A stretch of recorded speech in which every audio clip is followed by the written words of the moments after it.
আসসালামু আলাইকুম, কেমন আছেন সবাই? আশা করি ভালো আছেন। আলহামদুলিল্লাহ, আল্লাহর রহমতে আমরাও ভালো আছি। অনেক দিন পরে বাবার বাড়িতে যাচ্ছিলাম, গ্রামের বাড়িতে। তো আপনারা সবাই জানেন আমার মা আমাদের সবাইকে ছেড়ে আল্লাহর ডাকে চলে গিয়েছে। তো গত 5 বছর হলো তিনি আমাদের সবাইকে ছেড়ে চলে গিয়েছেন। তো মারই বছর বের করা হবে, তো বাড়িতে একটা ছোটোখাটো অনুষ্ঠান আছে, এই জন্যই আমি যাচ্ছি। তো আমার যাওয়াটা অনেক লেট হয়ে গেছে, রান্নাটা প্রায় হয়েই গেছে, শুধু মাংসটা চুলাই ছিল। তো আমি কিছুটা ভিডিও নিয়েছি। আসলে সব জায়গায় সব রকম ভিডিওগুলো নেওয়া সম্ভব না, তো তারপরেও আমি কিছুটা রান্না বাড়ার ভিডিও নিয়েছি। আর পুরো অনুষ্ঠানের কোনো ভিডিও আমি নিতে পারি নাই। সব জায়গায় তো আর ভিডিও নেওয়া যায় না, আর সব জায়গাতেই সব রকম ভিডিও নেওয়ার মন মানসিকতাও আসলে থাকে না। তো আমার মার জন্য প্রতি বছরই অনেক বড় করে অনুষ্ঠান করা হয়। এবার খুবই ছোটোখাটোভাবে একটা অনুষ্ঠান করা হয়েছে, যেহেতু সবারই মন অনেকটাই খারাপ। গত 5 মাস হলো আমার বোনটাও আমাদের সবাইকে ছেড়ে চলে গিয়েছে, এই জন্যই সবার মন অনেক খারাপ। আসলে যাদের আপন মানুষগুলো চলে যায়, শুধু তারাই জানে যে আপন মানুষ হারানোর কতটা কষ্ট, কত যে কষ্ট লাগে, সেটা শুধু তারাই জানে, আর অন্য কেউ জানবে না।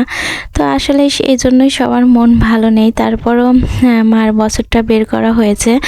তো এই তো চলে আসলাম পরের দিন সকালে ঘুম থেকে উঠেই হাঁটতে।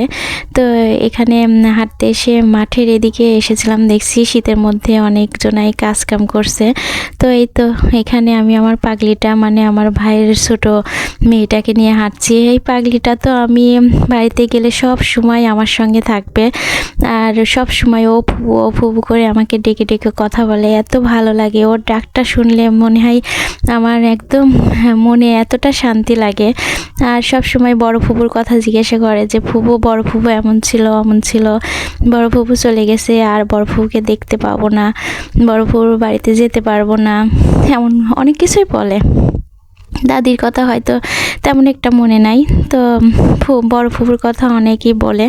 তো এই বাড়িতে আসলে আসলেই সব কিছু ঠিক আছে। তারপরও মা বোন নেই, তো মা ছিল না, তারপরও অতটা কিছু মনে হতো না।